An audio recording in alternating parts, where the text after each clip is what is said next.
Hey, family, and welcome to episode 39, our final episode of the Critical Sense Making Sessions facilitated by yours truly, Revolutionary Rika. Tonight is bittersweet because it has been a year of conversations, critical sense making that has been very powerful, life-changing and impactful for many people. And so on our last episode, I am honored to have our guest tonight. Our topic is hip hop, revolution, music, fashion, culture, and the impact on the world. And today's guest is none other than hip hop educator, guru, promoter, I don't know, facilitator, all the titles, Nico Bremond.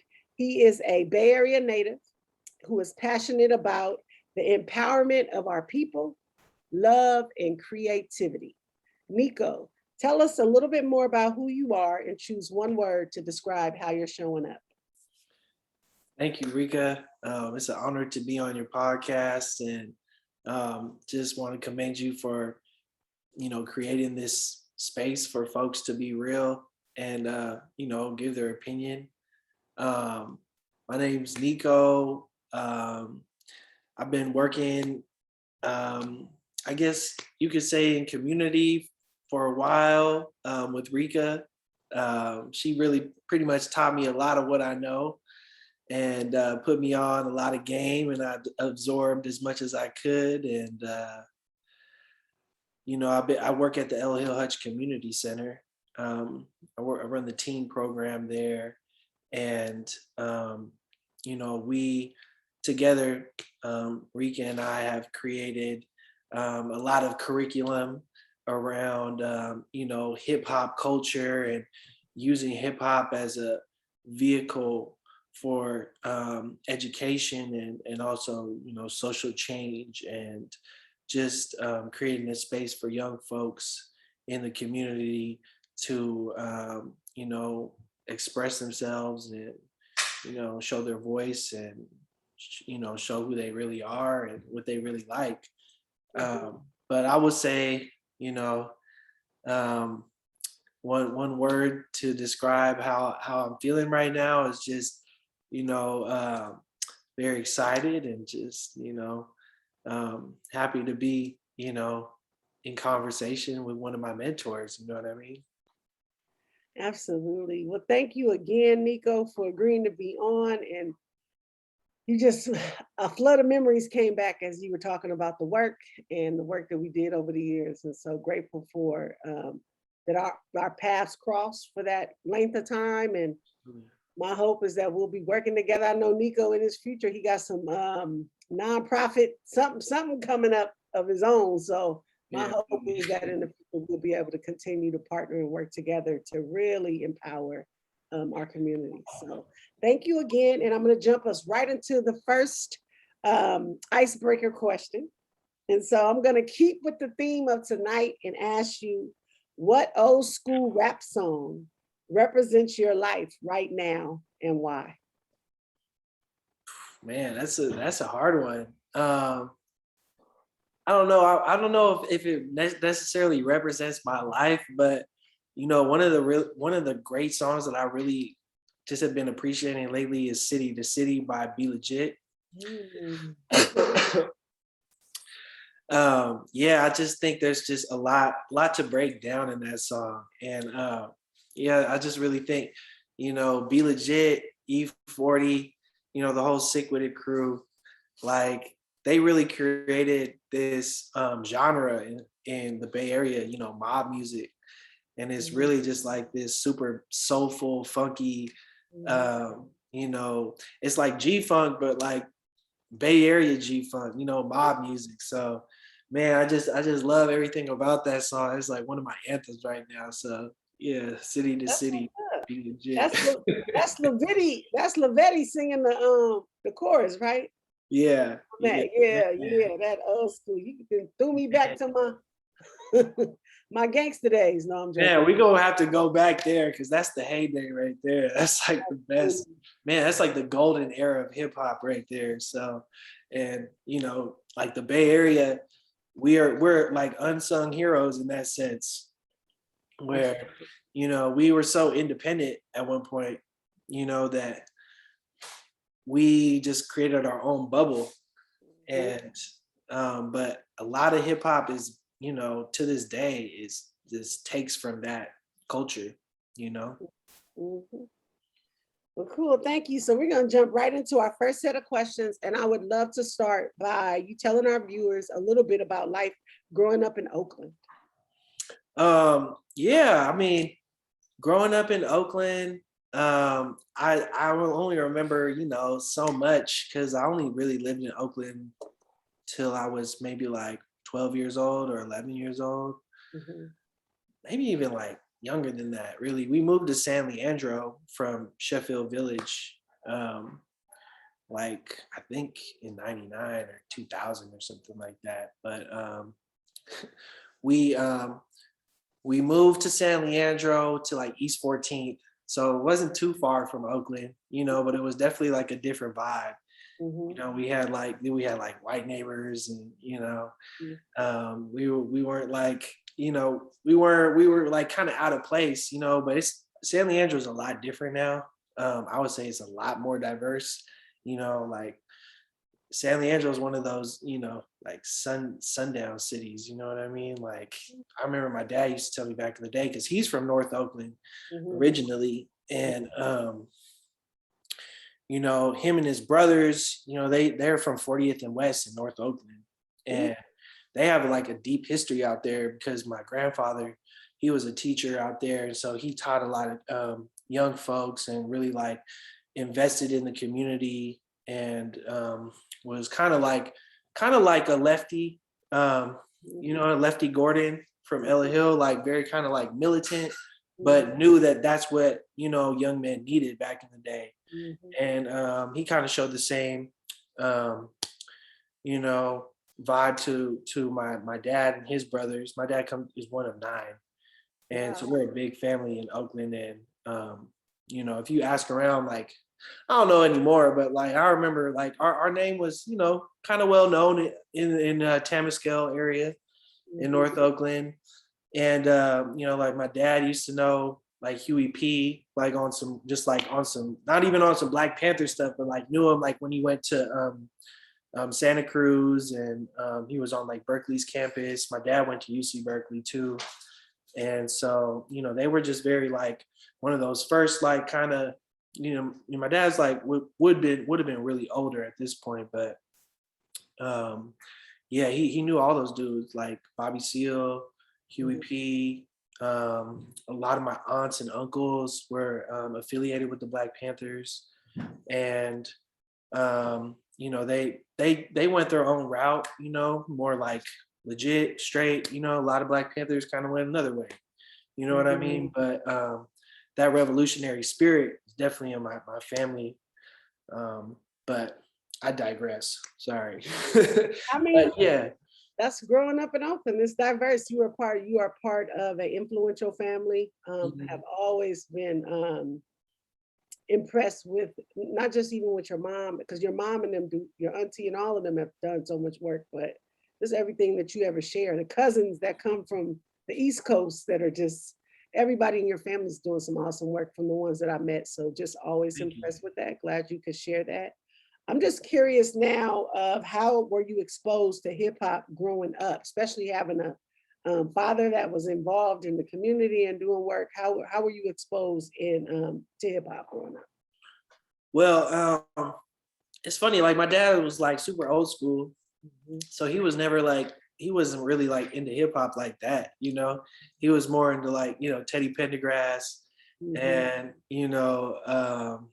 he's just like the old soulful, but the swagger dudes, like Marvin Gaye.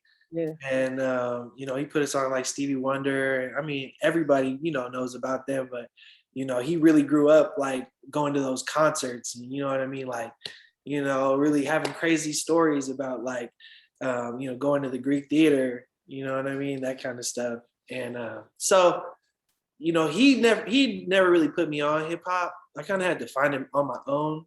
And so when we moved to San Leandro,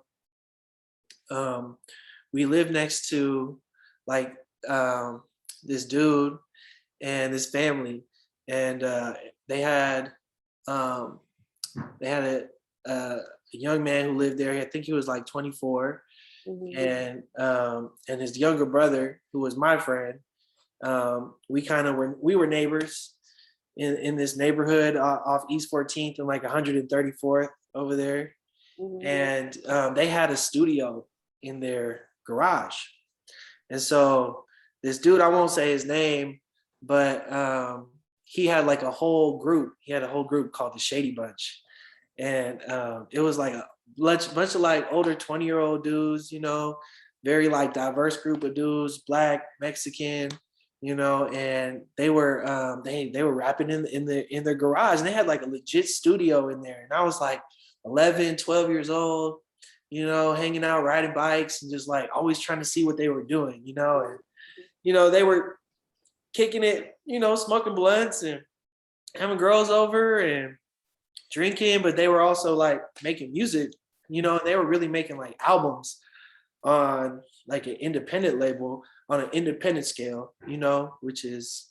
I think, you know, very Bay Arean, you know, like Bay Area is like very much a independent rap scene. I mean, we created the independent rap scene, I would say, you know, and so I didn't realize it at the time, but when you asked me that question, I was like, you know, wow, that's really where I kind of started like understanding hip hop for what it was, you know, kind of this like organic expression of, you know, your life. And you know, so they made their own albums, but they were also I don't know if you remember this, but like, you know, in like 2004, 2005, 2006, they would have like the Bay Area compilations. You know, they have all these dudes on like one big compilation, like you know, like Selly Cell would be on there, like, you know, random dudes like Big Tone and like, you know, Be Legit for sure would be on there. Maybe you might get like an E40 or Rapping Forte, you know. A lot of East Bay cats like Spice One would be on there, and you know, and I could go down a big list. Keek the Sneak, you know, and so they would always, you know, you would go to Rasputin in San Leandro, because they had a big one in San Leandro. That's before like downloading music. You know, I would tell my dad like, "Yo, take me to Rasputin." And you know, I would just be going through these crates and crates of just like independent Bay Area artists, and that's just where I thought hip. You know, I didn't really know about like, I don't know, Wu-Tang Clan, and like, you know, I would even say I didn't even really know about like Rakim or like Eric B, or you know, De La Soul, Tribe Called Quest, like all those, you know, rap groups that you would think you would start with, you know, like, no, mine started at like, you know, like these Bay Area rap compilations. Like, even I was like, you know, I went to school in Union City, and so there was like a big Norteño culture out there too. So all those like Mexican kids would always be like, you know, listen to Speedy Loke and like, you know, Big Tone and you know, Tito B and like all those dudes. And I'd be like, okay, like I guess this is what people are listening to, you know. So it all kind of meshed together, because those dudes would be on the East Bay compilations too. And then I used to get their posters at Rasputin. You know, I used to like play all their CDs and stuff like that. And so that's kind of how I got onto that's how I really got hooked on hip hop. You know, it was just like these really like independent artists that probably nobody's ever heard of, really, you know, except us. Right. You know, it made me think about the compilations. When I got my first car, I got a wagon, and that's around 2000, and the wagons was big at that time. And I went and got Rattle put in there, and it was whatever compilation came out that year. Right. I mean, and it was one song on there that had that the way that the beat hit, I used to play it. Oh, I just kept, and I had the old school disc player connected to the lighter at this time, lighter in your car. That's how you was playing music to the speakers. I But don't even know about that. oh man, I used to just keep pressing rewind. But you just brought back some memories with the compilation. I don't Yeah. haven't heard that in years, but that's Yeah. fun. And it's just like, it's just you brought me back to that because I'm like, man, how did I really get put? I would listen to CDs here and there. Mhm. But then when I started, okay, I need to get my own CD. I would used to borrow my older cousin's CDs, or I used to burn them on like tape Yeah. decks and stuff like that. But when I started being like, okay, I got a little of my own money, I'm gonna ask dad to take me to Rasputin or whatever. Rasputin is like, is this world that opened up to me. It was like, man, it had DVDs, it had T-shirts, it had all these independent this way for independent artists to market their stuff. So I was definitely a consumer, and I also like lived next door to it. Yeah. So that was interesting. And then I guess little bit later, you kind of see like the Napster, LimeWire kind of Yeah. stuff coming out. Mhm. So I used to just like download, that's how I found NWA and stuff like that. It's like Wow. I was just like going through all these downloads, and they would have albums, and I would just download a whole album. Like, so I just had to find it on my own. I didn't really have, the internet was only so, you can only find so much information on the internet. Right, You right. know, I, you know, I wasn't always around like older folks, so I just kind of had to do my own research. And so eventually I started kind of looking into, older hip hop, right? Like I wanted to know like, wow, like, where does this, you know what I mean? Like there's got to be older stuff, right? Like if NWA is like, what happened before NWA? What was happening before? You know what I mean? Like, so I was listening to a lot of East Coast rap, of course, like Tupac and, G-Funk era, like Death Row, and, started kind of getting into like the East Coast, West Coast. I mean, that to me was history already. You know what I mean? By the time I was, of age, Right. you lived through that. You know what I mean? But Right. to me, that was like, I had to really like do my research on that kind of stuff too. Mhm. That's what's up. Wow. That's it's deep that's how you came to, I guess. Yeah. Okay. I was gonna, Yeah, I know I'm gonna save it though. I was gonna say you brought up the old school, and I was just thinking about that verse you used to do when we would do the trainings with Miss Davis. I was yeah, like, I know you gotta bust at least one line for the audience. yeah. I mean, man, I don't even know how I really came across that song. The message. Now that I, I mean, me and Rika and I used to travel across the world. You know what I mean? Like really talking about our curriculum that we were doing on hip hop, and how we were using it with our youth, and how it was really like expanding their, it was helping them express themselves, Yeah, yeah. So we were traveling, and, I was always kind of trying to figure out, what was the first rap where they were rapping about, like the streets and like what was really going on, and using this art form to really send a message out there to the world that like, Mhm. there's extreme poverty, there's extreme racial segregation going on, there's extreme, like oppressive systems that are keeping us down and really like throwing off our whole mental, Yeah. and ironically it's called The Message. But I was, doing more research on this song. It's like every single rapper, like most rappers, at least up until like the 2000s, were like, that was the song that really made me take hip hop seriously. It's like Grandmaster Flash and the Furious Five. Mhm. That first verse, like broken glass everywhere. People pissing on the stairs. You know, they just don't care. I can't take the smell, can't take the noise. Got no money to move out. I guess I got no choice. Rats in the front room, roaches in the back. Junkies in the alley with the baseball bat. Try to get away, but I couldn't get far because the man with the tow truck repossessed my car. So don't push me because I'm close to the edge. I'm trying not to lose my head. Like that song is still to this day is one of the greatest verses of all time, you know? And Man.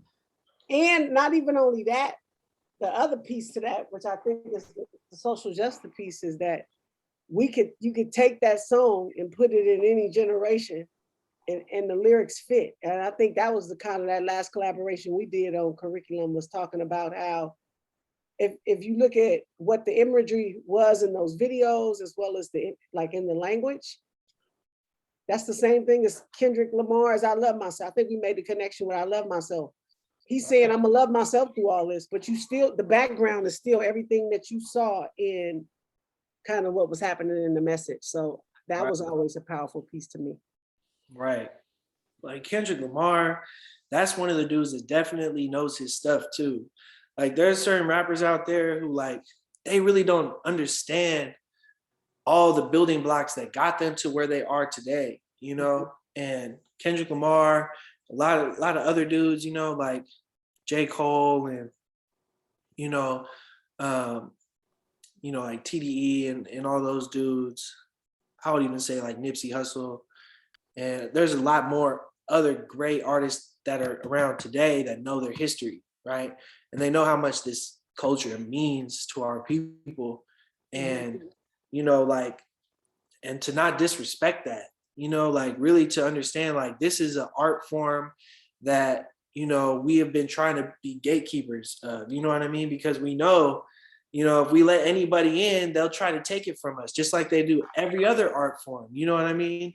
And, you know, it's a little too late now. Like they kind of let everybody in at this point, but, you know, there's certain rappers out there that are really keeping it still traditional, still respecting all of the codes and stuff like that. It's just, to me, like, just like there's no code anymore. It's like, That's what the game, that's what the game too. No more rules, right? No, for real. No code anymore. You know what I mean? Like anybody is a target, you know what I mean? They'll take their own family out. Like Pretty it's much. messed up, you know, like I just, you know, but it's just what happens when you don't pass down, you know, knowledge to the next generation. You know what I mean? When that doesn't happen, then they have to create their own, you know what I mean? They just take what they see, you know, but if nobody really sits you down and says like, you know, this is the reason, tells you the whole story behind it. Yeah. No, this like that's the greatest thing about our culture. You know, it's like we're storytellers. You know, we didn't write down a lot of our history, and it was a lot of it is oral history. And so, if you take out the storyteller, you have a whole generation who's missing out on those stories that build us up into who we are today. Absolutely. Absolutely. That's a perfect segue into our second set of questions too. So I would love for you to start by just describing or defining in your own words, what is hip hop? What is hip hop culture? Man, there's so many ways to answer that. I would say, you know, hip hop is like a revolution, you know, that came out of like some of the most oppressive systems that America has put on us, you know what I mean? Just like the Harlem Renaissance or, you know, like the civil rights movement, you know, like the hip hop movement is what comes out of what happens when you keep pushing down, when you keep grinding down on this, you know what I mean? It's like eventually when you put so much pressure on something, when you put so much pressure on carbon, it turns into a diamond, you know? And that's like one metaphor that I like to put into it, but really it's like a revolution, you know, like you know, not to get too far into it, but you know, hip hop started in New York, but really like hip hop started all the way in Africa, you know what I mean? And luckily survived all the way over years and years of trying to like erase our history, years and years of trying to erase our culture, erase who we are. Like we still, you know, we still were able to like hide it from, you know what I mean, our oppressors, and hide it and give it and pass it and pass it on and pass it on. So, you know, it's like hip hop, you know, before hip hop, it was poetry, you know, before hip hop, it was rhythm, you know, percussion and call and response, you know what I mean? Really like what it really started with and like and art and fashion and you know, hip hop is not just one, it's not just music, you know, it's like a lifestyle. Exactly. Like it's part of our identity. It's part of, you know, our generation's identity. You know, I read a book one time and I think it was called The Hip Hop Generation. And it was basically saying like youth or people that were born in I think like 68 or 69, all the way to like 1990 are part of this generation called the hip hop generation, right? It's like we didn't really know the civil rights movement because by that time it was already over. So we had been given, right, like voting rights, but we were also being oppressed on like this like covert racism instead of it being in our face. You know what I mean? Like we had to deal with police brutality and racial segregation and you know exporting of jobs and you know lack of funding in public schools, right? These are still racist systems, right, that create, right, like an oppressed generation, but we just dealt with it on a different level, you know, instead of going into the streets, right? You know, we created gangs, you know, we created like kind of like this resistance against the oppressive society, but it wasn't as formative as like the nonviolent movement in the civil rights movement, right? So it's, you know, like for example, in the Bronx, where hip hop, like the first hip hop generation or the first hip hop group, the first hip hop culture was kind of like really coming out, right? In the Bronx, there was like these freeways being built over all these family homes, and people were being displaced, and people were losing their jobs, and like buildings were being abandoned, and you know, and in turn, like all of this has an effect on the society that lived in the South Bronx, right? And so the youth, they didn't have jobs. There were abandoned buildings everywhere. There were corrupt police. There was no hope, right? There was these messed up public school systems. You know, I could go on and on. The list was crazy, but it's just like, it was a very like bleak, you know, it was a bleak society. It was a bleak like situation for these young folks. And so they created their own like they created their own stuff, you know what I mean? Like, so, you know, there's a lot of gangs, you know what I mean? But gangs, you needed to be in a gang back in the day because the police weren't going to protect you, right? Like the system wasn't going to protect you. So you had to join a gang so that the Italians across the street weren't going to beat you up, or the Puerto Ricans across the street were going to beat you up, or who even knows, like the other gang across the street wasn't going to beat you up. You know, it was just like a way that, you know, people were trying to find belonging and protection. And it also gave way to like this organization though, right? Like people were able to create communities and create like to organize where it's like, yeah, we're gonna have a party here. Okay. Everybody goes to that party, you know what I mean? And you know, so when DJ Kool Herc, you know, he tried to have his first, you know, back to school party, he, he got a big crowd to come, and it was all about, showing out, and having like big loud speakers, and it was, it's all stuff that we already kind of knew, you know what I mean? But it was it was trying to be done in a new, innovative way. And it's crazy. Like, the story is so crazy because Kool Herc is Jamaican, and in Jamaica, in the reggae, like in the yards, they call them the yards. It's basically like the ghetto. Like, they would have these big sound systems, and they would play these huge, huge parties, you know what I mean? And they were a form of resistance against the government in Jamaica, you know what I mean? And so a lot of reggae artists used, like Bob Marley, used reggae as a political tool, right? And so if you ever look at some of the best rappers are West Indian, like they come from Jamaica. Biggie, Busta Rhymes, like there's a big list, right? And and there's also a big immigration of West Indians to New York. And so he brought that big speaker culture and the call and response, and like having everybody in the dance hall, you know what I mean, turning up. And, it's also bringing that New York flavor too. I'm not going to take away from that. But, a lot of that comes from our other genres that we have, you know what I mean?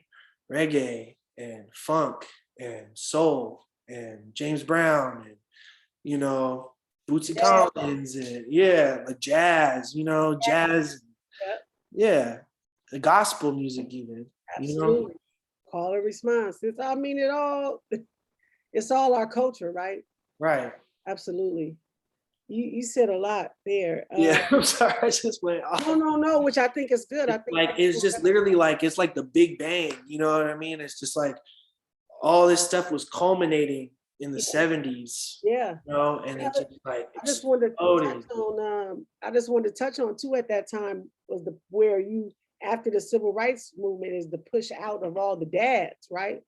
That can't find work locally, so I got to go look for work. So now I leave my home, or we getting assistance, and it can't be a man in the home to get assistance. So we push the men out. And so you see that breakdown of the Black family in the late 60s, early 70s. And so the young men, I'm going to gangs, I don't got a father in the home. So, or mom isn't home because she's working all the time. So the gangs is my protection for me to, so I stay safe or whatever. And I just think that's another place to highlight, because you see that move all the way through the 80s. It just gets worse, right? And then up into the 90s. And then you really look up, it's a culture. Like when I look at how many of, not just my friends, but people I know that have like 4 and 5 different baby fathers. That's just not because, I don't want to be with this. I mean, it became like a trend in our communities for people to, one, pushing somebody to get work, but they can't get work because as soon as they come in, they're being labeled and targeted, and already like, I'm not even gonna look at your resume because I see your skin color, or because your GPA isn't high, or whatever it is, right? But I think when you laid in all those other things, I think the biggest breakdown, those other things, we've always been faced with challenges, but when you break down the family core unit, then it's easier for all these other things actually to kill your resilience, to do spirit murdering that happens in our schools, right? And so our young people feel like, well, I'm not going to go to school. I'm going to join the gang. And guess what? I'm going to sell dope so I can make money because my mama don't got money anyway, right? Right. Sorry, that's my little take. But go ahead. Oh, yeah. And I think that's one of the main things that, like the oppressors always focus on, even in, what I mean, when we were being enslaved, right? Like taking the father out of the home or separating the family, right? That's something that goes back to even to like the 1800s, where, that's the whole thing where it's like, there's some,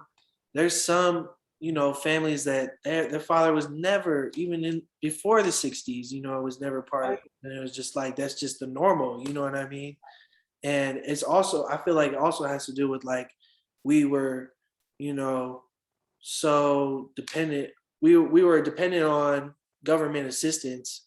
And if you want government assistance, you can't have a man in the home, right? Because then you have two incomes, and then you make enough money to where you can't, you know what I mean? So it's like, even though the father may have wanted to be in the picture, you know what I mean? He couldn't have been there because you never know when the inspector is gonna come and come see like there's a man living here, and then you lose everything. They So, look, they was counting toothbrushes and everything, making sure. right. Like, so absolutely. And I think just to your point, I mean, that's been ever since we were snatched. I mean, so here's the other piece, right? And I'm gonna get us back to our topic in a second, but I gotta touch on it because me and you ain't rapped in a while. The other piece of it is there were some Black people already here, but there was a shitload, boatloads of Black people that was brought here. So I've been having this conversation with people. We were already here. Some of us was. But Yeah. I do know some of my people, I believe just in my line did come over on the ships too. So, and not just my Native American blood running in me. I know it was Black people already here. So that's not an argument for me, but I think the key is when you snatch somebody out of their home, that was the first kind of thing. Like, we snatched us out of our home, put us in chains, and then sent us somewhere. We didn't know the language, we didn't know the culture. You had to figure it out. And anybody that you basically gave birth to was going to be a part of this system. We were considered things, right?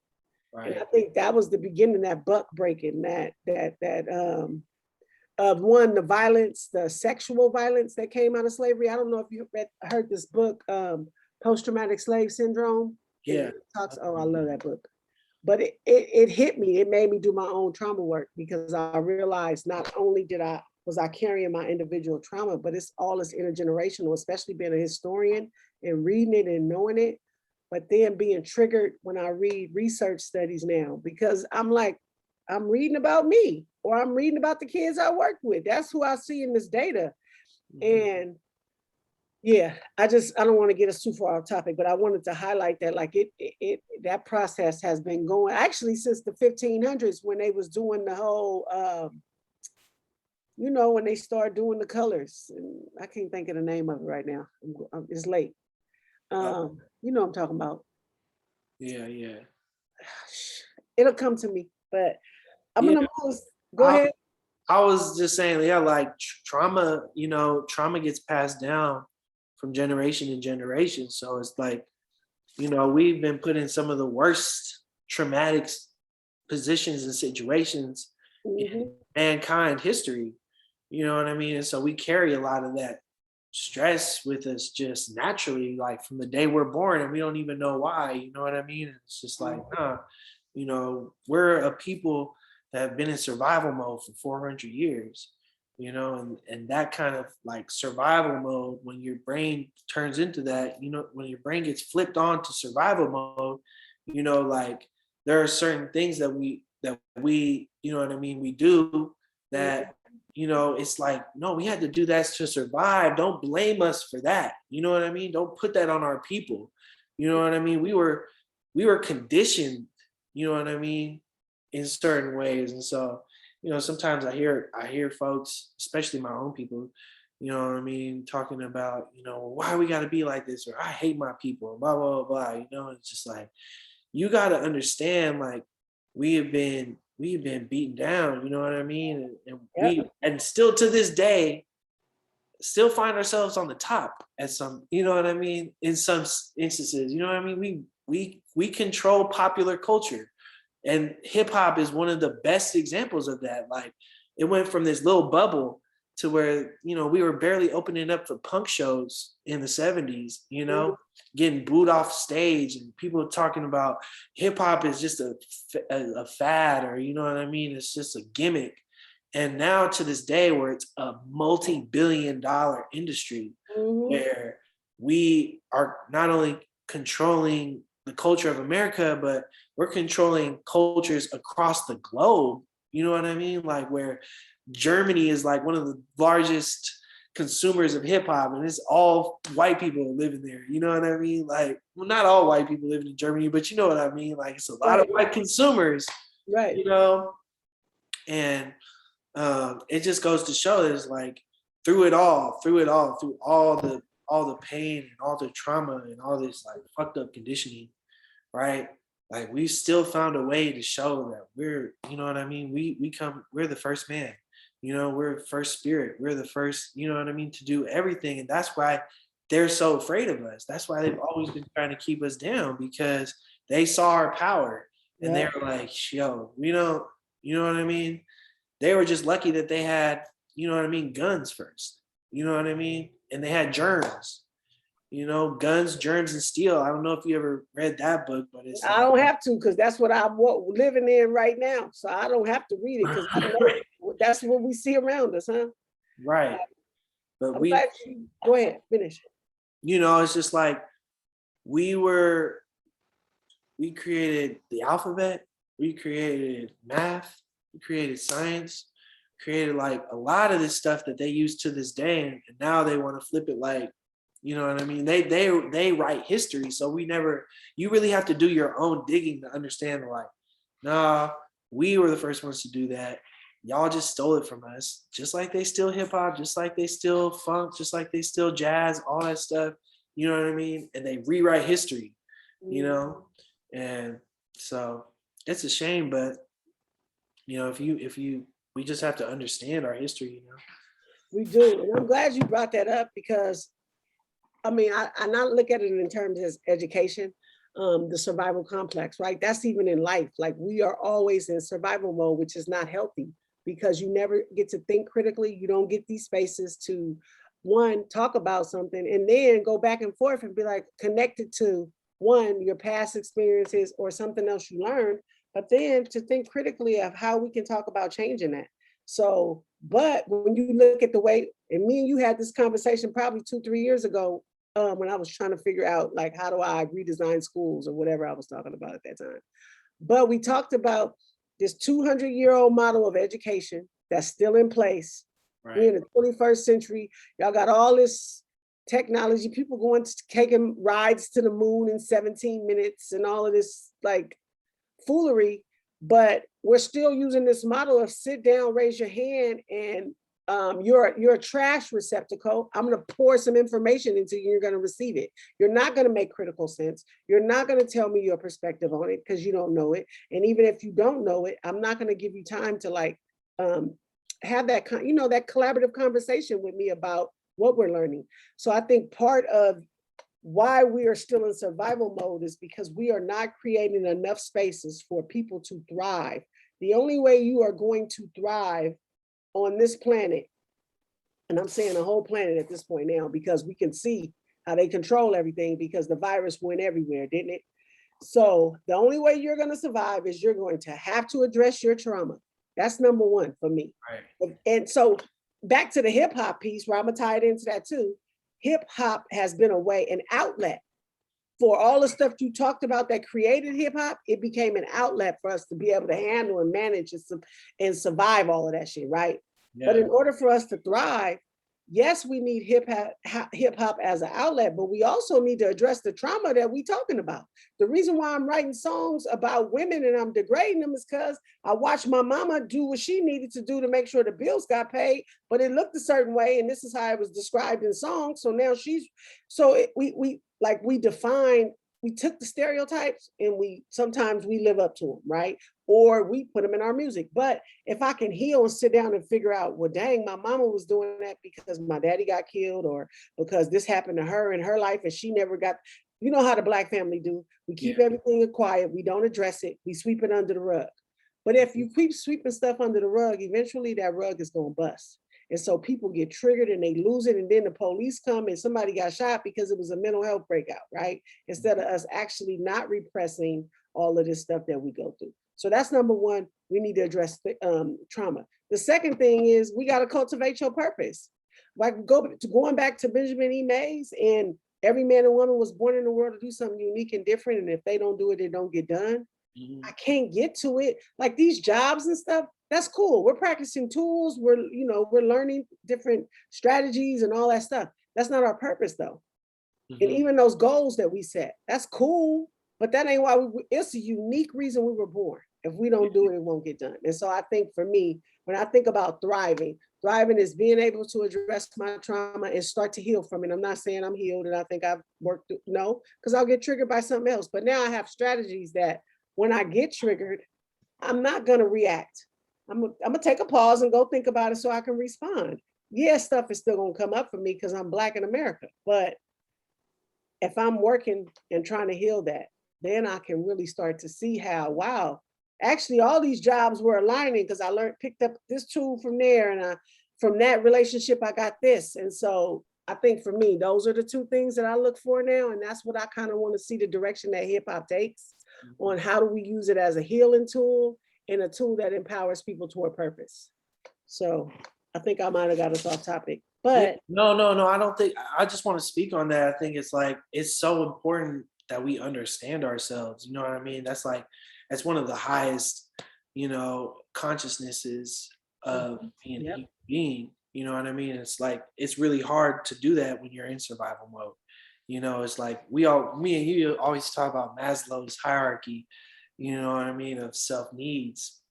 And it's like, there's a lot of us who are still, we're still trying to get food and sleep, you know what I mean? And shelter, you know what I mean? Those are just basic things that have been denied of for years and years, right? And so I think self-actualization and really just understanding yourself really just helps you overall in life. But there's just all of these factors, right? All of these systems and institutions that are being forced onto us, right? And then we think we have to live in, like, we think we have to make all this money, and we think we have to, be successful in a career, and we have to, have this status and stuff like that. And these are the things that I think our oppressors have put onto us to distract us from our true power, and white that's gaze. right, from our true power. But I also want to speak on how the misogyny in hip hop, it's really like, man, like, as I get older, I hate to hear that stuff. Like, I can't even really listen to it. You know what I mean? It's just so wrong to me. And I understand the power of that. And there's like, we just think it's words, but no, words turn into thoughts, and thoughts turn into actions, And so that's why I think, misogyny and like the hate in the music today is really, it's like, man, but at the same time, it's these labels who are like pushing these artists to make that kind of music. You know what I mean? Because it's like, if that wasn't what you wanted to hear, if that's not what the labels, or if that's not what the masses wanted to hear, then, you know what I mean? Like, Mos Def and Killer Mike would be platinum artists, you know what I mean? But they're not.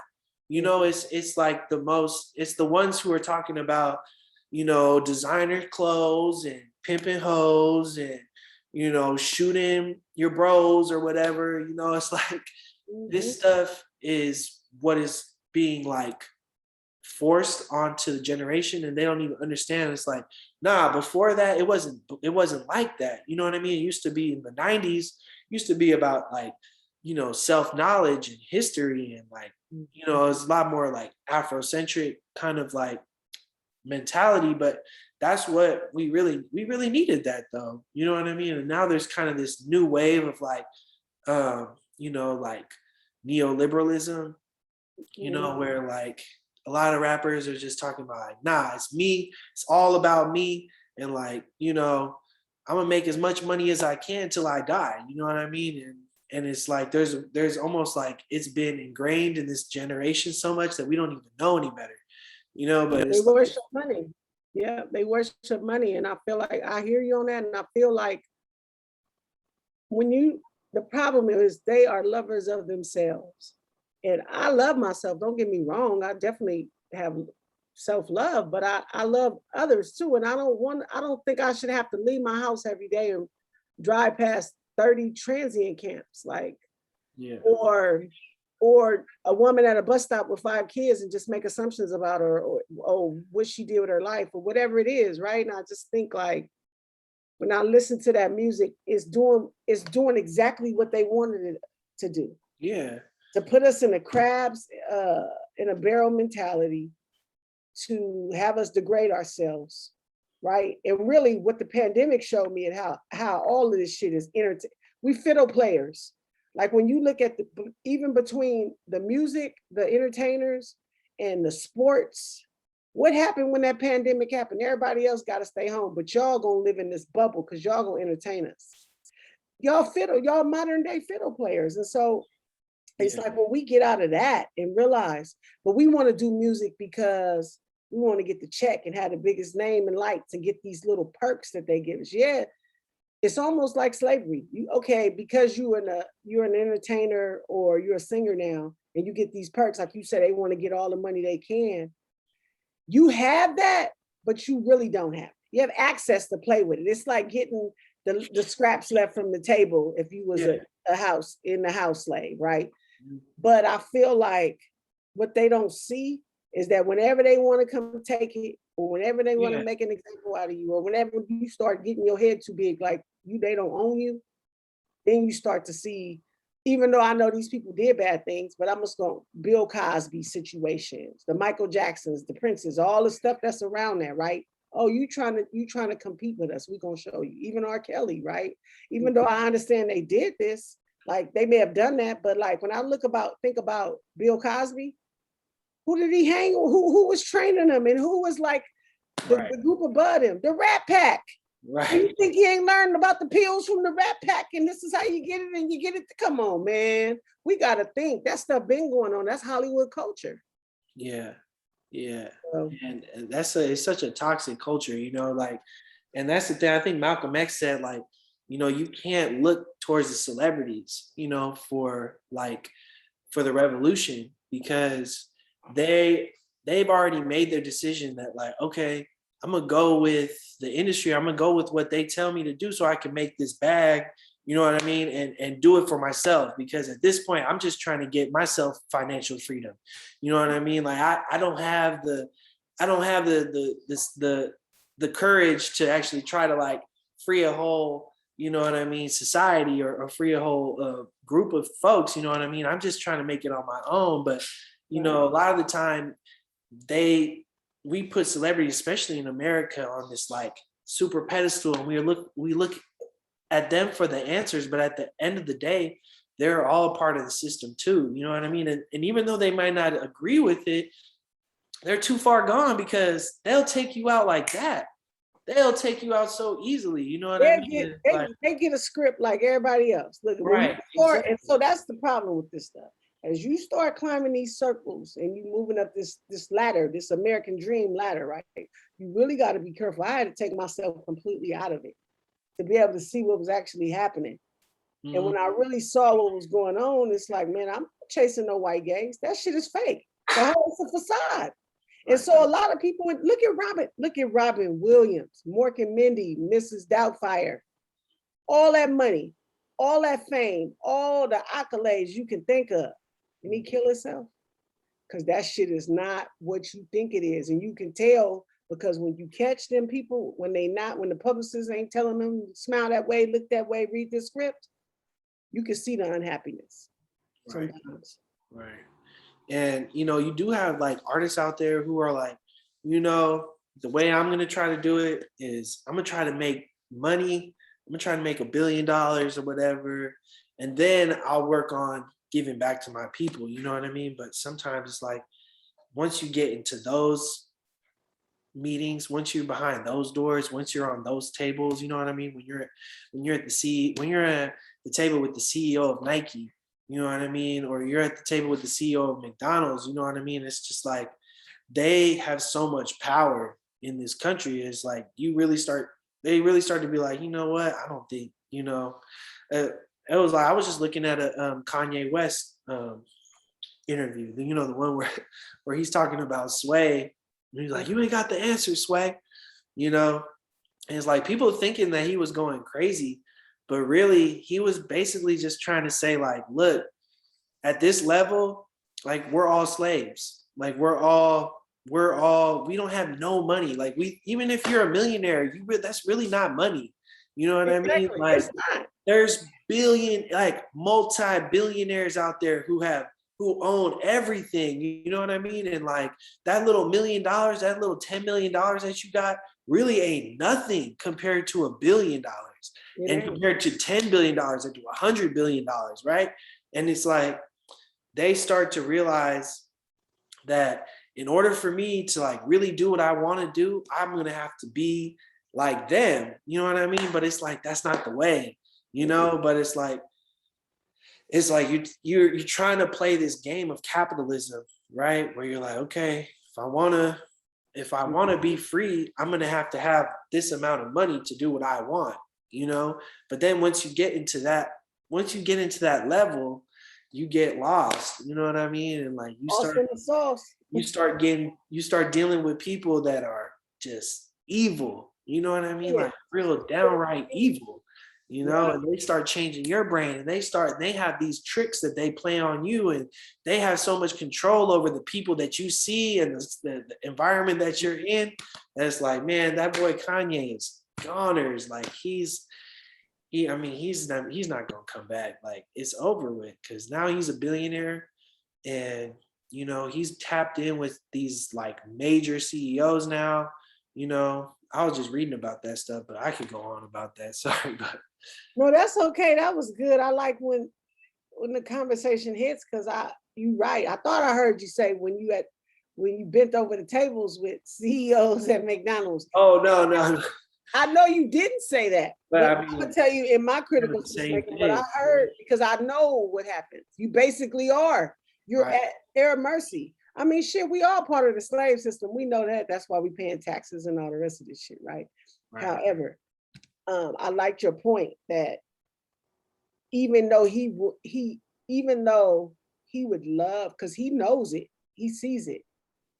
But once you sign that certain contracts you sign your life away. Right. And that's why he's crazy. Mm-hmm. Yeah. But okay, I know this is gonna be a long one. Y'all just gonna have to bear with us and watch it and pause it and come back to it, because y'all know how I do. And I'm gonna let them run with it. So I'm gonna move us into the third set of questions. And I'm curious to know, in your opinion, why do you feel like it will be important to understand and study hip hop culture, like for our young people? Yeah, I think as much as, you know, hip hop likes to get wrote off as just like, you know, just this music, like, no, it's much deeper than that. You know, it's like, it's music, but it's also culture, right? It's fashion, it's the way that we talk, it's the way that we walk, it's the way that we think, you know, it's the way that we make art, it's the way that we dance, you know what I mean? And so, you know, when you really start to have such an influential culture, right, then you really start to have power, right? There's power in culture, there's power in tradition, there's power in art and expression, right? Like, you know, in the revolution, like the artist is one of the most important, like, functions is the artist, you know, and that's why, you know, going back even real quick, that's why labels are so trying to control it so much, because they know if they let this thing free, it could take down the whole system, you know? And so, you know, I studied hip hop at USF on a real like academic level, you know what I mean? Where I was reading, you know, and writing essays and, you know, doing dissertations. And, you know, I actually traveled to the south of France, Marseille, where they have a really big hip hop culture in it, and it was birthed out of the same systematic systems and systematic situations as a lot of the cities around the country were, like just like New York, just like Oakland, just like Detroit, just like LA, right?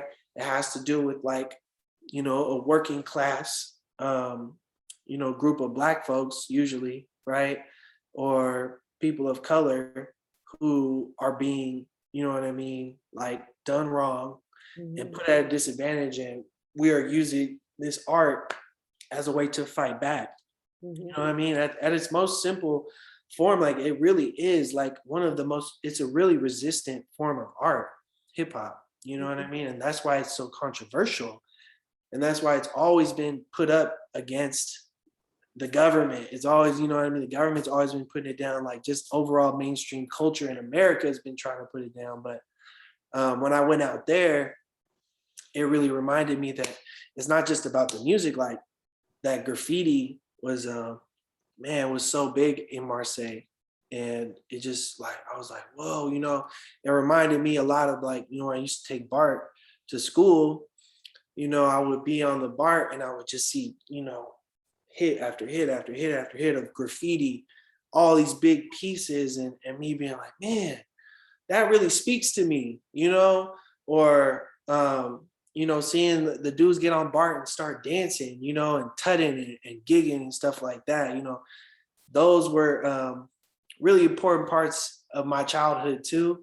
And to see it and to study it, you know, it really empowered me to believe like, you know what I mean? Like, I think I could really, you know, this is something that I love. This is something I'm knowledgeable about. This is something that I feel is organic and that I want to be a part of. And I think that if you flip it the right way, you know, like we did with the curriculum, you know, you can really capture the youth, right? Like that's the whole thing we were just talking about. It's like you sit down 8 hours a day in a chair and you listen to one person talk all day, right? And that's school, you know, that is middle class white school, right? But that's public school across the country. That's the format, that's the standard. But it's like when you start to think of it more of like on a you know, hip hop as a pedagogy where everybody can learn and where you give a chance for everyone to express themselves, and you think of it more like a cipher, you know, then I believe that that is kind of the key to education, especially for our people. You know what I mean? It's like start to think like, well, what is our culture? Our culture is hip hop. You know what I mean? You ask any kid in San Francisco, any black kid in San Francisco, you listen to hip hop, they'll say yes. And that's across the, you know what I mean? I don't like to generalize, but I mean, 99% of the time they listen to hip hop. You know what I mean? And so if you can tap into that interest and into that passion, then you can start to open up, well, this is education. If you just dig a little deeper into this topic or this culture that you like, then that's kind of like the beginnings of research, and that's the beginnings of, you know, critical thinking, and that's the beginning of, you know, putting thoughts and history together, you know, and you know, those are really important things, you know, overall in education. But yeah, I think hip hop is really just one of the, I think it could be a tool, you know, for education. Absolutely. Absolutely. Um, and the thing about it is all subjects, like you could almost use it in all subjects in a way. But Right, exactly. Like you just have to like, you got to trick kids into learning in a way, you know? the sky's learning. And you Absolutely. just, if you frame it the right way, then you'll get them to be interested. You know what I mean? Instead of, you know, Johnny had 2 pennies and, you know, he gave 1 penny to, you know, instead of doing that, you know what I mean? Try talking about, you know, look, if YG has, you know, 3 whips, you know, and, you know, I don't know I don't know where I'm gonna go with that one, but it's like you just have to like, it's the right buzzwords, you know what I mean? That'll get a kid like, okay, well, I'm paying attention now. Right. Okay, where are you going with this? Okay. And then, you know, that kind of stuff sticks with them. That's, you know, that's how I like to look at education. It's just like, you know, I always remember like some of my teachers saying something, just like that kind of stuff sticking with me. Yeah, absolutely. Okay. So how can hip hop help us solve our community challenges? Um, yeah, that's a good question. I think you know, at one point, you know, we were using hip hop as like a way to say out to the world, like, look, this is what's going on. You know, like before there was social media, before everyone had a camera, you know, before there were like 100 TV stations, Mhm. you know, like people were listening to albums with rappers like Grandmaster Flash talking about broken glass everywhere. And you know what I mean? Rats in the front room, roaches in the back, and the police coming over. You know, and the crazy thing about the message is that last verse is deep, deep. Like he's talking about a child is born with no state of mind, blind to the ways of mankind. God is smiling on you, but he's frowning too, because only God knows what you'll go through. You'll grow up in this ghetto, living second rate, and your eyes will sing a song of deep hate. Places that you go and stay looks like one big alleyway. You know what I mean? You'll admire all the number book takers, thugs, pimps, and pushers, and the big money makers. You say, I'm cool, yeah, I'm no fool, until you end up dropping out of high school. Now you're unemployed, all non-void, walking around like your pretty boy Floyd. Look, stick up kid, look what you done did. Got caught up for an 8-year bid. You know what I mean? He's talking about how the kid went to jail, and then the kid goes to jail and hangs himself. And it's just like, yo, like it really, that's like a true story though, in a lot of senses. You know what I mean? It's like, and so, you know, it's those deep words, you know what I mean, being mixed into a beautiful beat, you know what I mean? And this flow, but at the end of the day, you can't miss that message. You can't miss the message, you know? And there's a message to the graffiti, and there's a message to the music, and there's a message to the dancing, and there's a message to the DJing. And, you know, all you need is a message. And if it's loud enough, and if people can hear it on a big scale, you know what I mean, you could really change people's minds. And I think that's what our community needs. We need to amplify, you know what I mean, the challenges that our communities are facing, you know. And yeah. That was good. You said something. So when you just brought that up, it made me think about When They See Us, the guys from Central Park. And so it when you was talking about the kid ended up going to jail, all of this because they was from this neighborhood and they just ended up being at the wrong place at the wrong time, which it happens to a lot of our young people. And I think about, when I think about New York, I think about Khalid Browder, right? And his story and how he got lost. I mean, it's all when you, so that the message is like still to this day. So relevant. So sad. It's not only is it relevant, it's accurate as fuck. Yeah. And so it just makes you wonder, like, I like what you said. You said amplify the challenges, and I can't remember the rest. I'm gonna have to go back and listen to the video, but it was really powerful. Just amplify the challenges in our community. You know, it's like, especially in the 80s and 90s, you know, that's why a lot of folks, especially hip hop historians, call it the golden era of hip hop. Because you had a lot of rappers who were focused on really changing people's minds and really educating people with their music. You know what I'm talking about. Like, it'll never be the same like that. You know, rappers can't rap like that anymore, or else they get called like corny or whatever. And it's just like, that's crazy to me, because I remember when I was coming up, like I used to hate listening to like ignorant rappers, like, you got no flow, you ain't rapping about nothing, like this is trash. But now it's like, oh well, this is the music that everyone dances to, and this is the music that, you know, everyone gets hyped to. But I was like, you know, I had at one point I was listening to a lot of underground rappers. I was listening to like who had the most lyrics, you know what I mean, who had the fastest flow, who had the most knowledge, you know.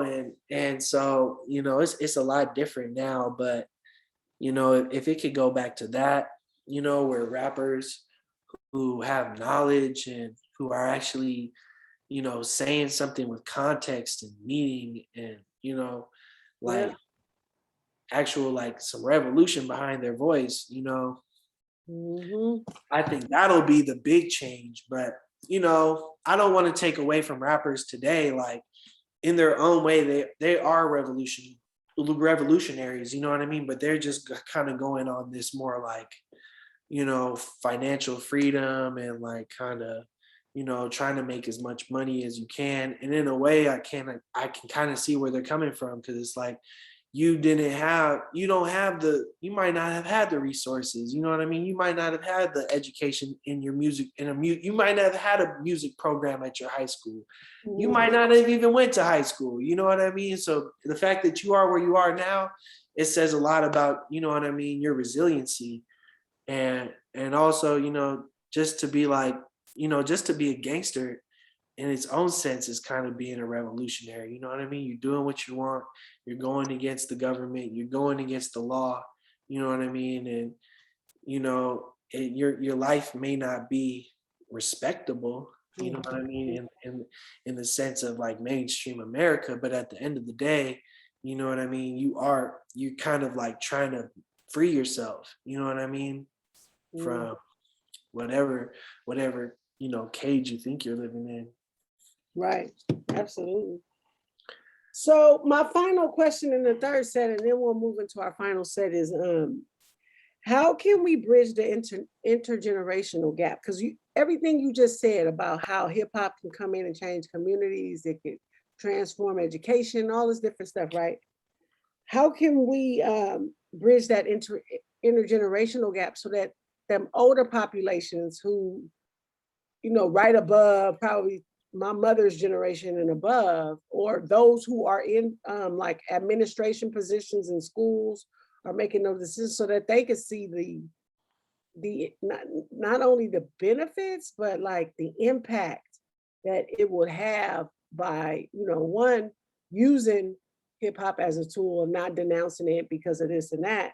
I mean, there's R&B songs that suck, and then there's some that are really good and are considered classics, right? And that's in every probably genre of music. So just curious on your thoughts about how to bridge that gap intergenerationally. Yeah, I think it really comes down to like understanding. I think both generations have to try to understand one another.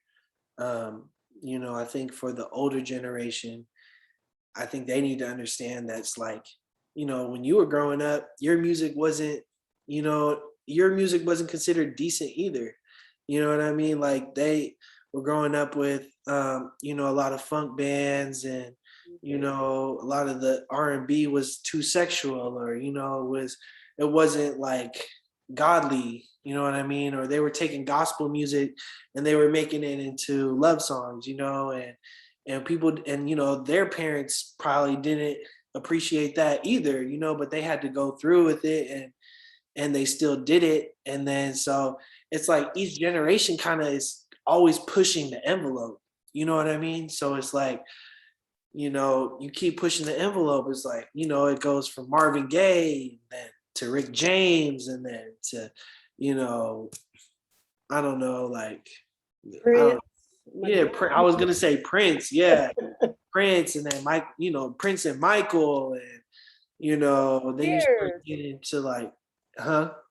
I'll say Britney Spears, but I was trying to be funny. Yeah, yeah, but like who is Bobby Brown's group? Oh, New Edition. Yeah, New Edition, and so like they were all pushing it, and so I think it's just, you gotta understand, it's like young people are always going to try to like test the waters and like push it to the edge, and it's just like, we're at the point where it's like I look at the youth now and I'm like, all right, y'all are crazy, y'all are wilding, you know what I mean? But at the same time, it's like I gotta understand, it's like, well, nah, like they're just taking what we built and then taking it to the next level, because people are gonna get bored eventually, you know what I mean? Like you got to understand this, like the youth are always gonna be looking for what people are telling them not to do. You know what I mean? You tell a young person, nah, don't do that, and it's gonna make it cool. You know what I mean? It's gonna make them want to do it. It magnetize them even more. So it's like, it's the natural way of art, I think, is to like constantly push it to the next level, constantly keep pushing it to see how far you can go before you get, canceled or, killed or whatever, metaphorically speaking, but even, literally speaking, so, I don't know if they understand that, but it's like, y'all used to wear crazy clothes too, like bell bottoms and, like I look at some of the clothes from the 60s and the 70s and I'm like, okay, like y'all was kind of wilding too, and, you look at our generation, we were wearing the big baggy clothes and, like, you know, these crazy colorful colors, you know what I mean? Trying to be loud, just like our ancestors were trying to do the same thing, but we just did it with different technology and different resources. And now you're pushing it to this next level. You got these tight jeans and these like choker chains and ripped clothes and crazy dreadlocks and stuff like that. And it's like, we're just, and it really a lot of that stuff is just recreating itself. Absolutely. It's like what's happened is like the 80s and the 90s are just, they're coming back now even harder, and they're even more popular. They're more expensive to buy clothes like that. So and I Capitalism. I see the 70s coming back, and I see maybe like 10 more years, the 60s and the 50s might come back. It just keeps recycling the cultures, and Absolutely. I don't know. I think a little bit of understanding. Yeah. And putting yourself in the understanding and hearing their stories, but then also for older people, I would say, putting yourself in the shoes. Okay, when I was 12, would this sound like a good idea? Of course, right now that don't sound like a good idea. Right. But when I was 12, that actually sounded like a fun idea, right? So Right. understanding that and giving people the latitude to actually try things, make mistakes. I mean, that's how we all got to where we are. And those who are experts, they made thousands of mistakes to become the experts, right? Mm-hmm. So like, I totally agree with you on that piece, like understanding, but then also like try to put yourself in their shoes. Yeah.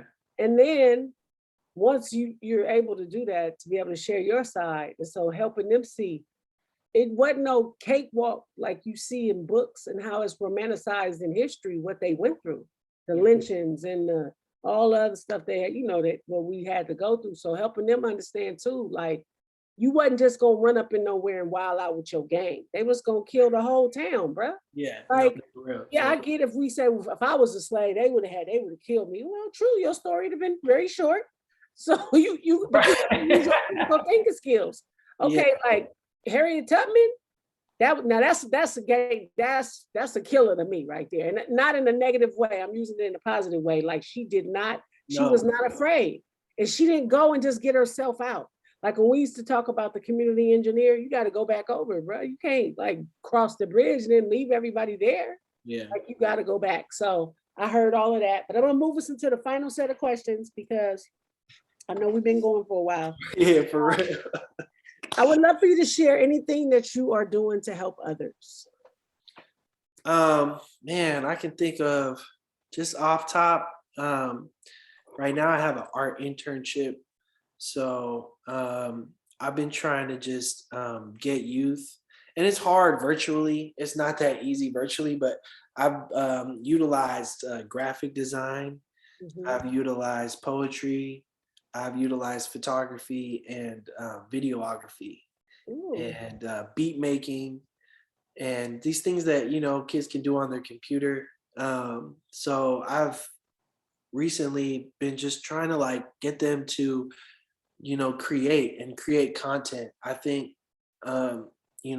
every young person is an artist in their own form. You know what I mean? It's really like what shuts down an artist is like just being like silenced more and more and more. So it's like what I want to do is just give them a platform where they can just create content, and then I can showcase their work.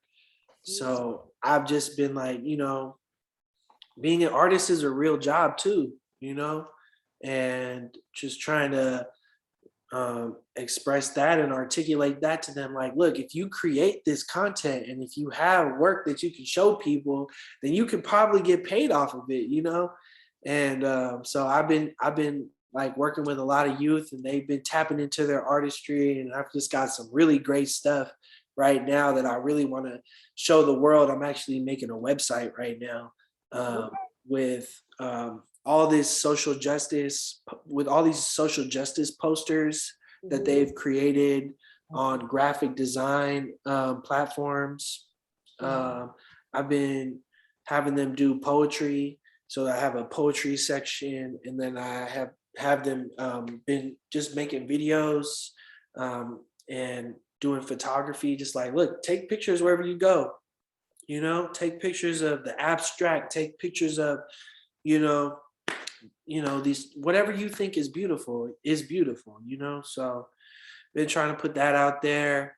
Also have I have a job readiness kind of group. I took a lot of the teens that we worked with. I try to keep contact with them, and I have a big group chat right now, and so they have been kind of like reconnecting on that group chat, which is a beautiful thing. They've all been kind of catching up with each other, sharing their stuff, sharing their stories, sharing their work, and then also any type of like job opportunities or little events, anything like that, because there's all types of stuff, but it's just like you got to find, where you're going to post it, it's just like, so I've been trying to get that out to the youth too. Yeah. And just being at the center every day too, it's like those kids during the pandemic, those children, like they were really going through being at home every day and like not being around people. And, so for us to open up our doors and that, have a, program, it was a very small program, but I could see it made a difference. And that wasn't necessarily me, but, it's the whole collective of the community, coming together. That's what's up. I love it. I love it. I love working the trenches. I miss that. Man. Yeah. They stretch your thinking. They transform the way you look at the world. Rika, you don't even understand. These kids are growing up so fast, man. I just saw a bunch of, man, you would have been blown back. This, man, some of these kids are so old now. They look so old, we knew them when they were babies. You probably knew their parents when they were babies. So it's like, right. It's time is going by fast, and we're just very lucky people to be a part of that growth, I think. And so my final question I will say to you, because I know I'm going is have you or do you plan to take any action to advocate for implementing hip hop curriculum in the educational settings? And that can be in schools and in after school programs. Yeah. I think some of the work that we did, going across the country, talking about the curriculum that we created and, some of the work that we've done, I think that was a movement in itself. Recently, I've been doing it just on a smaller scale. But I think you are inspiring me to, get it back going. It's like it's been difficult with the pandemic, so Absolutely. a lot of the work that we were doing got put on hold for a second, not on hold, but it staggered us for sure. But I have plans to, put it into a lot of my work. I put it into, every time I try to, run a workshop, I try to put in something with hip hop, but it's natural, it comes natural for us. Yeah, that's what's up. Well, Nico, I just want to say I've really enjoyed our conversation. I know it's You. probably an hour and some change, and that I'm gonna tell you, everybody mostly watches when they're at work, so they're listening in, which is good.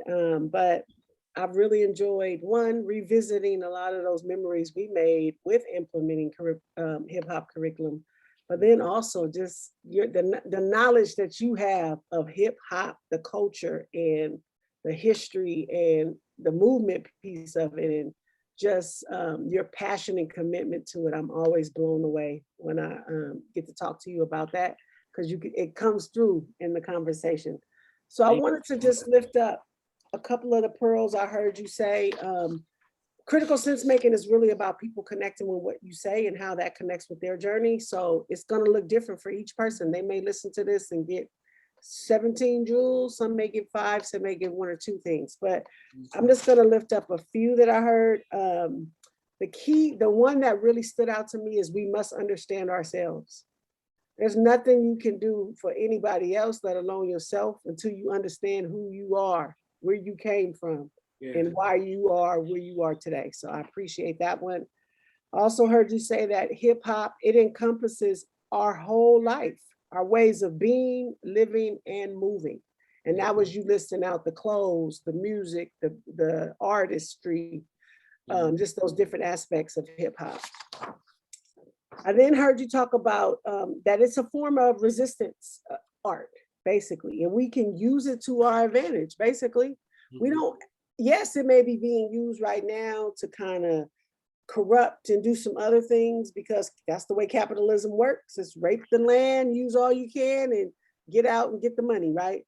But I think it is a tool that can be used, in many different forms with all generations. But we all must be willing to sit down and understand who we are and as a collective, and who we are as individuals. And then that helps us move forward. And then lastly, that there's a message in hip hop.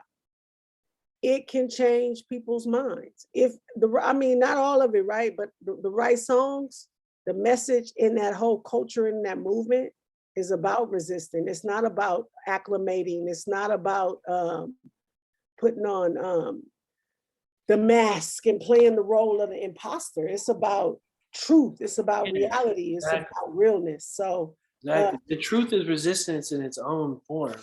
absolutely. So I just really appreciate that. Those are just a few of the things I heard I wanted to lift up.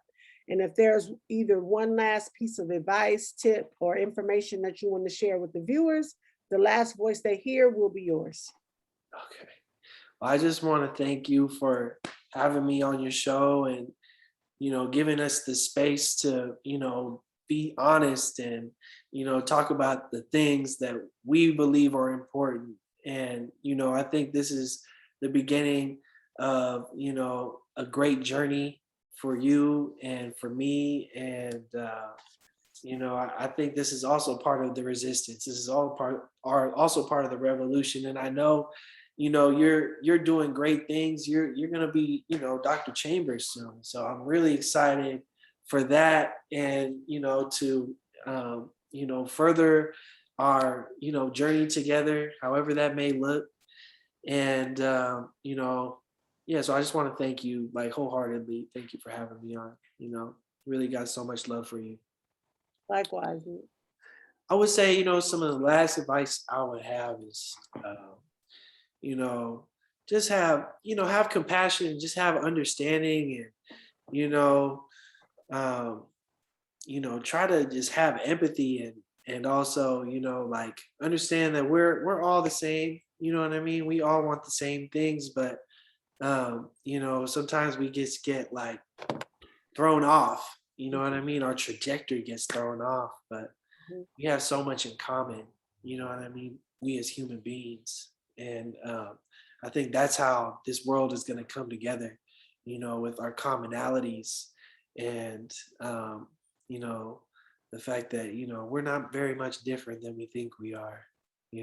So I hope that this world can come together, because right now it's very divided, and sometimes it makes me think negatively, but I've seen some great things happen. And if you ever look at history, You know, there are always just, you know, some of those people out there. Not everybody can do it, but they have so much love in their heart. You know what I mean? Love is so important to them that they end up changing the world. Mm, You know? absolutely. All right, thank you. Thank you.